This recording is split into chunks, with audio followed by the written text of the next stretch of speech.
Puluhan mahasiswa yang tergabung dalam Pergerakan Mahasiswa Islam Indonesia atau PMII Kota Palopo berunjuk rasa di kantor DPRD Kota Palopo pada Jumat 2 Mei 2025. Pantauan tribuntimur.com, unjuk rasa ini diwarnai dengan aksi bakar ban. Demonstran juga sempat memblokade Jalan Trans Sulawesi di depan kantor DPRD Kota Palopo yang mengakibatkan arus lalu lintas amburadul. Sejumlah tuntutan disampaikan demonstran saat orasi seperti penghapusan outsourcing, pembentukan Satgas PHK, pengesahan revisi Undang-Undang Perampasan Aset, Masyarakat Adat dan PPRT, evaluasi total program MBG, serta penegakan supremasi hukum di Palopo. Unjuk rasa ini dilanjutkan dengan audiensi antara DPRD Palopo dan demonstran. Ketua DPRD Palopo, Darwis, mengatakan pihaknya menerima semua tuntutan masa aksi yang akan menyampaikannya kepada pemerintah pusat. Audiensi kemudian berujung ricuh saat salah seorang mahasiswa mengucapkan kalimat yang dianggap tidak sopan. Hal tersebut memancing emosi Ketua DPRD Palopo dan beberapa anggotanya. Karena itu, teriakan hingga suara pukulan meja terdengar dalam ruangan musyawarah kantor DPRD Palopo. Setelah kejadian tersebut, Ketua DPRD meninggalkan ruangan musyawarah dan masa aksi memutuskan untuk bubar.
Sampai saat ini tidak pernah sampai di Kota Palopo. Dan yang nihilnya lagi, sudah ada struktur yang harus dibangun. Ternyata sampai sekarang tidak ada. Yang kelima, tegakkan supremasi hukum di Kota Palopo. Sampai sekarang banyak hukum yang kurang di Kota Palopo, termasuk hak asasi manusia, termasuk perlindungan anak. Itu tidak pernah sampai dan tidak pernah turun bahwa perempuan dan masyarakat itu dilindungi oleh hak hukum yang ada di Kota Palopo. Seperti itu yang kami tuntutkan. Di momentum beda ini, sejarah buruh yang seharusnya kita teriakkan, yang kita sampaikan kepada anggota DPR kita belum tuntas. Bagaimana bisa dia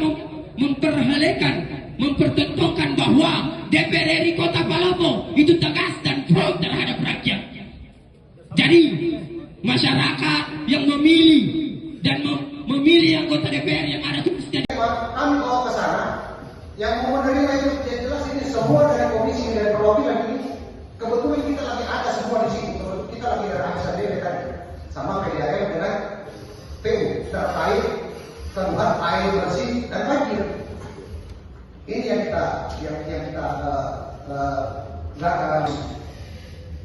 tapi pemotongan anggaran sudah.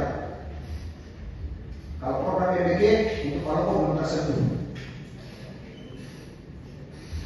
Sampai hari ini kita sudah lakukan uji coba berapa kali, tidak sesuai dengan anggaran yang akan disepakati dari pusat. Tapi ada mekanisme baru lagi yang disampaikan pemerintah pusat, ini akan ditunggu.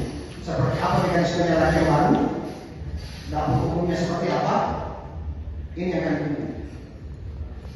Hidup buruh, hidup tani, hidup nelayan, hidup masyarakat, hidup mahasiswa. Ini semua yang sudah kalau begini, semangat berjuang. Terima kasih. Assalamualaikum warahmatullahi wabarakatuh.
Baik, bismillahirrahmanirrahim. Assalamualaikum warahmatullahi wabarakatuh. Kami dari Pergerakan Mahasiswa Islam Indonesia cabang Kota Palopo dengan ini mengecam secara tegas kelakuan arogansi yang dilakukan oleh pimpinan DPRD Kota Palopo beserta dengan anggota fraksi. Dan kami juga memberikan ultimatum keras bahwa gerakan yang kemudian kami lakukan hari ini akan terus berlanjut sampai tuntutan kami diterima. Maka tentunya kami akan menggerakkan semua kekuatan PMI sekota Palopo untuk melakukan aksi yang lebih besar lagi. Sekian dan terima kasih. Wallahul muwaffiq ila aqwamit thariq. Wassalamualaikum warahmatullahi wabarakatuh. Oke, baik, bismillahirrahmanirrahim. Assalamualaikum warahmatullahi wabarakatuh. Kami dari PC PMI Kota Palopo itu kemudian membawa tuntutan memperingati hari aksi buruh yang kemudian kami bawa kemarin peraksi, kemudian sampai hari ini ada 5 tuntutan yang kami bawa. Poin pertama adalah penghapusan outsourcing, kemudian yang kedua terkait dengan pembentukan Satgas PHK, yang ketiga adalah mendesak pihak terkait untuk segera mengesahkan rancangan undang-undang. Yang pertama rancangan undang-undang PPRT, perlindungan pekerja rumah tangga, kemudian yang kedua adalah rancangan undang-undang perampasan aset, kemudian yang ketiga adalah rancangan undang-undang perlindungan masyarakat adat. Kemudian tuntutan kami selanjutnya adalah bagaimana mengevaluasi secara total makan bergizi gratis terutama yang ada di Kota Palopo. Kemudian yang terakhir adalah memperkuat kinerja hukum atau supremasi hukum yang ada di Kota Palopo. Karena kami melihat bahwa sudah ada kelemahan dari penegakan supremasi hukum yang ada di Kota Palopo. Seperti itu. Kalau tadi itu sampai terjadi insiden, apa penyebabnya dan awalnya dari mana? Oke, terkait dengan insiden yang kemudian terjadi pada saat kami melakukan audiensi bersama dengan pimpinan DPR dan seluruh saksi, sekira itu adalah kejadian yang mungkin cukup kami tidak duga, karena kami secara kelembagaan juga sangat kecewa melihat daripada pimpinan DPRD beserta dengan jajaran yang kemudian tidak mempertontonkan atau memperlihatkan hal-hal baik di depan mahasiswa. Itu yang pertama. Walaupun juga di situ sempat kami mengatakan kader kami mungkin secara universal menyampaikan hal-hal yang tidak baik, tapi tidak seharusnya juga ketua DPRD beserta dengan seluruh jajaran fraksi perwakilan pimpinan itu juga menunjukkan hal arogansi di depan umum. Saya kira kita sama-sama paham terkait dengan hal yang terjadi tadi. Saya kira seperti itu, dan kami sangat mengecam aksi yang dilakukan tadi, kegiatan arogansi yang kemudian dilakukan oleh pimpinan DPRD Kota Palopo beserta dengan jajaran. Pemicunya apa tadi itu? Pemicunya salah satunya adalah sebuah kata yang memang sebenarnya itu tidak menuju kepada universal, kepada personal, tapi itu menuju kepada universal. namun mereka menganggap itu adalah sebuah kata yang disampaikan secara personal atau privat yang mengganggu privatnya. Padahal kata itu menuju kepada semua orang yang ada di dalam ruangan, dan itu kata yang ditujukan akibat daripada kinerjanya, bukan secara personal atau pribadinya. Sekira seperti itu. Langkah selanjutnya nih terkait demo tadi. Ya. Langkah selanjutnya tentunya kami akan membangun konsolidasi kembali kepada seluruh kader yang ada di Palopo. Mungkin kurang lebih di database kami ada 8.000 kader yang ada di Kota Palopo. Kami akan membangun aliansi kembali yang begitu besar dan tetap akan melanjutkan aksi kami sampai tuntutan kami diterima di DPRD Kota Palopo. Download Tribun X sekarang, menghadirkan lokal menjadi Indonesia.